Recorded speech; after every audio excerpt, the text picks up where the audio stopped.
Hello students, मैंने आप लोगों को अपने पिछले लेक्चर में रिसोर्सेज की डेफिनेशन क्लियर की थी और उसके क्लासिफिकेशन डिफरेंट डिफरेंट बेसिस पर कैसे है उसके नेम को बताया था। इस लेक्चर में मैं आप लोगों को इसकी क्लासिफिकेशन को ही फर्दर एलोबरेट करूंगी। तो सबसे पहली क्लासिफिकेशन जो है वह है on the basis of originality. ठीक है, तो उसका ओरिजिन कहाँ से हुआ है वो दो पार्ट्स में बेटा डिवाइडेड है। उसमें पहला है आपका बायोटिक रिसोर्सेस और दूसरा है आपका अबायोटिक रिसोर्सेस। ये आपने छोटे क्लासेस में भी पढ़ा होगा, फिर भी मैं एक बार रिपीट कर देती हूँ। बायोटिक रिसोर्सेस वो रिसोर्सेस होते हैं जो बायोस्फेयर से ऑब्टेन्ड होते हैं। ठीक है, और सिंपल लैंग्वेज में अगर मैं बोलूँ तो बायोटिक रिसोर्सेस वो रिसोर्सेस होते हैं जो भी लिविंग हैं, जिनमें लाइफ होती है, जैसे फिशरीज हो गया और आपके ह्यूमन बीइंग्स हो गए, आपका फ्लोरा है, फौना है, वो सब इसमें आपके बायोटिक रिसोर्सेज में इंक्लूड होंगे। अबायोटिक रिसोर्सेज क्या होते हैं? जितने भी नॉन लिविंग जितने भी आपके नॉन लिविंग से मतलब रिलेटेड हो। ठीक है, जैसे आप रॉक्स ले लीजिए, एयर ले लीजिए, और मैं बताऊं अगर तो माउंटेन्स हो गए, ये आपके अबायोटिक रिसोर्सेज में आ जाएंगे, जिसमें लाइफ नहीं होती, वो अबायोटिक रिसोर्सेज हैं। ठीक है, तो बेसिस ऑफ ओरिजिन के बेसिस पर बायोटिक रिसोर्सेज और अबायोटिक रिसोर्सेज होते हैं। ये आपको क्लियर हो गया होगा। नेक्स्ट है आपका on the basis of adjustability. ठीक है, नेक्स्ट क्या है आपका on the basis of adjustability में बेटा रिसोर्सेज जो हैं आपके वो कितने तरह के होते हैं? दो तरह के। एक है आपका रिन्यूएबल रिसोर्सेज और दूसरा है आपका नॉन रिन्यूएबल रिसोर्सेज। ठीक है, तो अगर आप लोगों को इसके नोट्स चाहिए तो वो भी मैं आपको दे दूंगी। Let me check. हाँ, तो मेरे पास बेटा एडजस्टेबिलिटी के बेसिस पर रिसोर्सेस, जैसे मैंने आपको बताया रिन्यूएबल है, नॉन रिन्यूएबल है, तो उसके ऊपर नोट्स हैं। तो ये देखिए, अगर हम एडजस्टेबिलिटी की बात करें तो रिन्यूएबल रिसोर्सेज क्या होते हैं? तो वो रिसोर्सेज जिसको हम बार बार यूज कर सकते हैं। ठीक है, the resources which can be use again and again and can be reproduced by physical, chemical और मैकेनिकल प्रोसेस। तो बहुत ही सिंपल सा इसका डेफिनेशन है और इसको हम रिप्लेनिशेबल रिसोर्सेज भी बोलते हैं। ठीक है, तो इसमें आपको क्या लगता है कि इसका एग्जाम्पल बहुत ही सिंपल सा है, जैसे सोलर एनर्जी है, विंड एनर्जी है, ठीक है, वाटर है, फॉरेस्ट है, इन सबको हम बार बार यूज कर सकते हैं, तो इसको हम क्या बोलेंगे? Renewable resources. दूसरा है आपका non renewable resources. Non renewable resources क्या होते हैं? वो रिसोर्सेज जिसको बनने में मिलियंस ऑफ ईयर्स लग जाते हैं। ठीक है, और बहुत जल्दी देखिए यहाँ पे लिखा हुआ है सिंपल लैंग्वेज में, the resources which take millions of years in their formation and occur over a very long geological time. जिसको बनने में बहुत समय लग जाता है, वो आपके नॉन रिन्यूएबल रिसोर्सेज हैं, और इसका एग्जाम्पल है आपका मेटल्स। ठीक है, तो ये भी आपका क्लियर हो गया होगा बेटा। ये देखिए, एडजस्टेबिलिटी के बेसिस पर रिसोर्सेज जो हैं वो रिन्यूएबल होते हैं और नॉन रिन्यूएबल होते हैं। नेक्स्ट हम चलेंगे आपके बेसिस ऑफ ओनरशिप के बेसिस पर। ठीक है, यानी उस पर्टिकुलर रिसोर्स का ओनर कौन है उसके बेसिस पर भी रिसोर्सेज 4 पार्ट्स में होते हैं। Individual resources, community resources, national resources, international resources. तो इसको भी मैं आपको नोट से क्लियर कर देती हूँ। तो ये देखिए बेटा, ओनरशिप के बेसिस पर अब हम पढ़ रहे हैं। ओनरशिप के बेसिस पर सबसे पहला है आपका इंडिविजुअल रिसोर्सेज। तो इंडिविजुअल रिसोर्सेज को मैं अगर सिंपल लैंग्वेज में बोलूँ तो जैसे हमारा घर है, जहाँ पे भी आप रहते हो, जैसे आपका घर है, तो उसके जो ओनर है वो एक पर्टिकुलर इंडिविजुअल होता है ना। तो these are also owned privately by individual, और एक पर्टिकुलर इंडिविजुअल भी उसको ओन कर सकता है। जैसे लैंड ओन्ड बाई फार्मर, जैसे एक फार्मर का जो है एक लैंड होता है, तो वो आपका इंडिविजुअल रिसोर्सेज में आ जाएगा। ठीक है, नेक्स्ट है आपका community owned resources. Community owned resources क्या है? जिसको कुछ कम्युनिटी के लोग यूज कर सकते हैं। Resources which are accessible to all the members of the community. किसी एक कम्युनिटी के सभी मेंबर्स जो हैं वो उसको यूज कर सकते हैं। जैसे पब्लिक पार्क हो गया, ठीक है, बरियल ग्राउंड हो गया, ग्रेजिंग ग्राउंड हो गया, आई थिंक आपको समझ में आ गया होगा। तो इसको हम कम्युनिटी ओन्ड रिसोर्सेस बोलते हैं। नेक्स्ट है आपका नेशनल रिसोर्सेस। नेशनल रिसोर्सेस क्या होते हैं?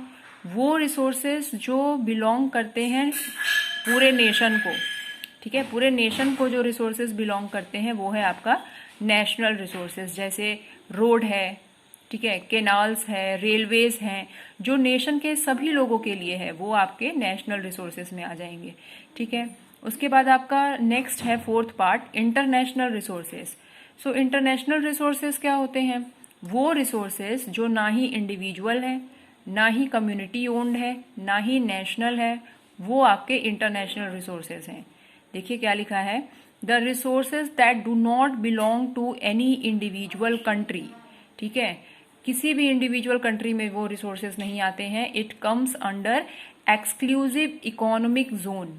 तो ये रिसोर्सेज जो है एक्सक्लूसिव इकोनॉमिक जोन में आते हैं।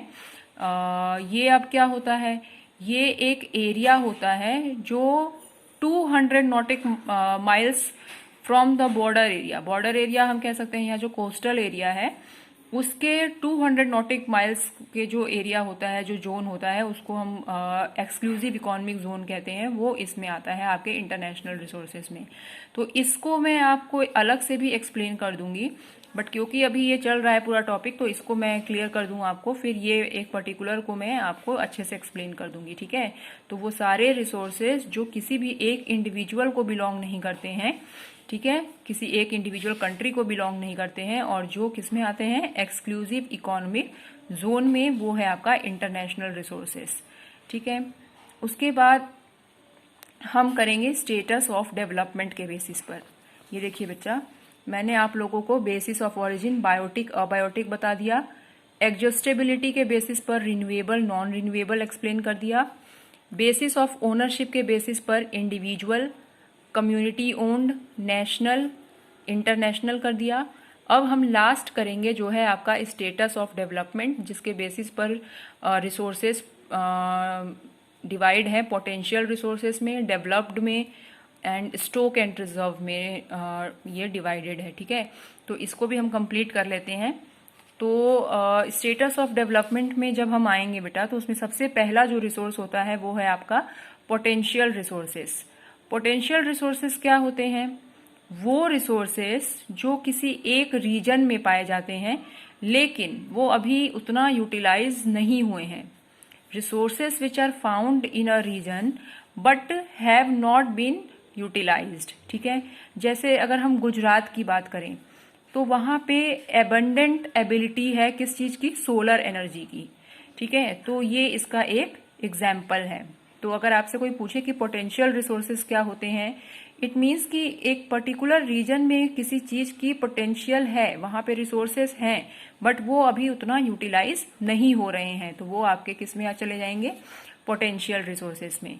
समझ में आ गया आपको? तो इसमें अभी आपका नेक्स्ट क्या है? Developed resources. डेवलप्ड रिसोर्सेज क्या होते हैं वो देखिए, वो रिसोर्सेज जिसकी मतलब डेवलपमेंट जो है वो किस पर डिपेंड करती है? टेक्नोलॉजी पे, ठीक है।